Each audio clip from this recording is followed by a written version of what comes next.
Simon says subscribe and click on the bell icon to receive notifications.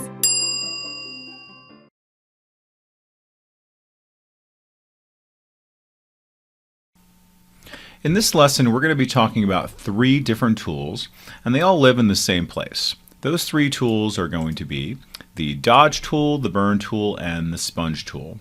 So the dodge tool basically is a nice quick way to lighten up certain parts of your image. So if you just basically find something that's a little bit like in the shade, maybe somebody has a hat and there's a brim that's kind of shading over their eyes, or there's just something in the background that you want to kind of just lighten up, you can use the dodge tool because it's a little bit sort of shaded. So that basically adjusts the lighting.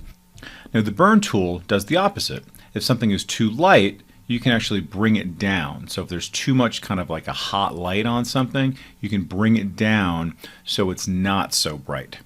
And the sponge tool is kind of an outlier here, and that talks about basically color and sort of saturation around color. All right, so we're going to be working with this particular image to be able to use all 3 of these tools. All right, so let's just go ahead and first of all go to our layers panel, and I'm going to duplicate this layer here. So I have 2 of them. I'm going to work on the top one so you can see a before and after. So nice little keyboard shortcut for duplicating a layer is Command or Control J, and that duplicates my layer. All right, so I'm going to go ahead and just work off of this one, and I'm going to have my original there as the background. So fantastic. Now I'm going to zoom out a little bit, and we can see that the lighting is a little bit uneven in this image. Well, I'm going to fix that. So I'm going to go over to here, and I'm going to choose my dodge tool. Now as soon as I choose that, you're going to notice first of all I have a brush size, and you can see there's my little circle, and you'll see up on top here I have my range, and I have 3 choices: my shadows, my midtones, and my highlights. Well, basically, what am I going to be affecting? In your image you have all 3 of these levels. You have your shadows, your midtones, and your highlights all throughout. So this would be like a highlight here, and then your shadows would be the darkest part of it. Okay, so basically what are you trying to affect? I like to work with the midtones initially and just kind of see where we go from there, because that's basically your biggest sort of compromise. And then go from there, and if nothing is getting affected, try the highlights, try the shadows. All right, and the exposure is essentially just kind of the strength of how much you're applying that. Okay, so I like to again start at 50%, but if you want to have a little bit of a stronger kind of magnitude on this, then you can go ahead and increase it, and if you want to have a lesser magnitude, then you can also decrease it. Now you also have the brush over here. Okay, so now earlier I talked about the brush size right here. The brush size is now 250, and my hardness is 0, which I like to keep it at 0 because I don't want to have like a really kind of like distinct hard line around what I'm going to apply, so I like to make it a little bit fuzzier. But now in terms of my brush size, I like to use the keyboard shortcut of the right bracket and the left bracket so I can see it in real time, and then notice how it's growing up on top in the upper left at the same time. Okay, so very good. So I'm going to keep this at my midtones, and I'm going to keep it at 50%. I'm going to make it this nice size here. Now I'm just going to go ahead and just start painting on this top layer here, and I'm just going to go ahead and just click and drag on that. You can see right away my little soup is coming into focus. Let's go ahead and just do a before and after. Much better already. Maybe a little bit on the outside here for the table. Have that come into focus a little bit. How about my spoon? Again, let's just do before and after. Much better already. You can see here, let's come into there, come into there.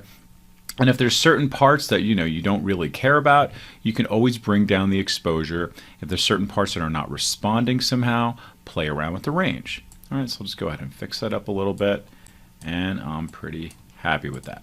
Now, just as a note here to understand that what I'm doing here is what we would call destructive. Okay, these are permanent changes, and we are making pixel level changes as opposed to like a mask or an adjustment layer that you apply on the mask. So just keep that in mind, that there's no sort of like unmasking to do something with that. Okay, very good. And we can see here again, it's done a really, really nice job here. Okay, that's great. All right, beautiful, beautiful, beautiful. Maybe a little bit around the bowl. Very happy with that. Very nice. Okay, we can see again a before and after, dramatically different. And we can always come back and do that. We could spend hours doing this, can't we? All right, very good. Now, let's go over to our second tool, and that's going to be living in here with our dodge tool, which is the burn tool. Okay, so with this one, notice I have a little bit of a kind of a hot light happening here. Okay, so I can bring that down just a little bit, so it's going to be not so sharp, not so bright, not so sort of, harsh on the eyes. So I can do that same thing now. When I click on this, you can see here is my range. What am I looking at here? My midtones, and looking at my exposure. This time, what I'm going to do is I'm going to zoom in a little bit, and I'm going to play around with maybe just the highlights this time, okay, because that's really the thing I want to focus on here. And I'm just going to just bring this down a little bit lower. Okay, so go ahead and go to my brush. I can do it this way if I want to, or again, what did we say earlier? Looking at my bracket keys. Okay, so let's just go ahead and just bring that down a little bit. So you can notice how my cheese is not so bright. And then maybe even my plate, not so bright. There's a nice little highlight right there. Now understand that when we've chosen this range as the highlight, it means that we've kind of isolated those. So things that are like really dark won't get affected, which is really nice. We're basically saying, hey, don't mess with any of these guys here. If there's a highlight in there, it'll get affected, but because this is really dark and it's a shadow, it won't really be affected. Okay, so let's go ahead and now see our before and after for that side. Okay, you can see, pretty nice. And of course, I can maybe come around here and adjust that with my, guess what, the dodge tool if I wanted to get that around there. Okay, but you can see how it's now made it so that's not so bright. Let's go ahead and maybe just do a little bit more. Okay, that's kind of a hot light right there. Get rid of that.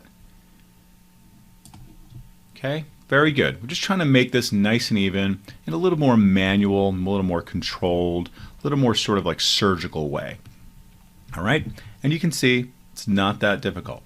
Now, understanding also that this protect tones is going to be a nice feature for you. It happens there by default, so we don't really have to worry about it too much, but it basically understands that there's, nice kind of, gradients that live inside this, so we don't want to kind of mess with the sort of integrity of what it originally looked like. So the tones there will be protected, so we're not completely overriding all the range within that, okay, in terms of the highlights, the shadows, and the midtones. Okay, now, this next one is something that you may use occasionally, and that is the sponge tool.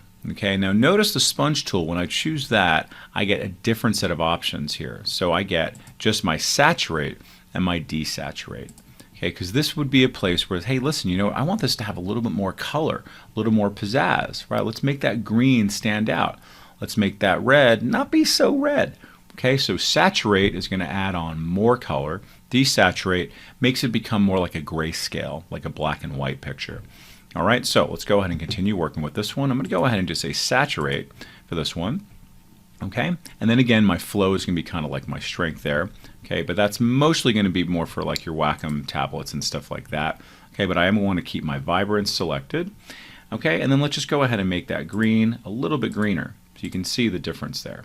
All right, let's go ahead and make this a little bit smaller. Let's make these greens a little bit greener. Okay, and again, let's go ahead and just do a before and after. Notice the difference there. Okay, pretty remarkable, really. We've done so much already on this. All right, and then finally, let's see what we can do with desaturate. And just for fun, let's just go ahead and desaturate our tomatoes. Okay, so I'll go ahead and just zoom in a little bit here so we can really kind of get to these guys, and we'll see what that's going to do.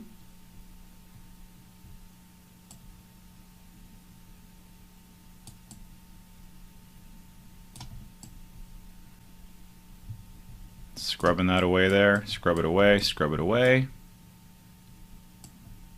Again, before and after. And essentially what we're trying to do here is to make it so, hey, you know what, these guys don't need to dominate so much. All right? It's not making it perfectly black and white, it's just basically taking away the color. So now, let's come back here, and that's much better than when we started. Much more evenly distributed in terms of our colors, in terms of our lighting. There you have it, all three tools there, all in one place, allowing you to have a lot more surgical control over your brightness, your colors, your saturation, your levels, all kinds of great things there to give you full control. If you're not a subscriber, click down below to subscribe so you get notified about similar videos we upload. To see the full course that this video came from, click over there. And click over there to see more videos from Simon Says It.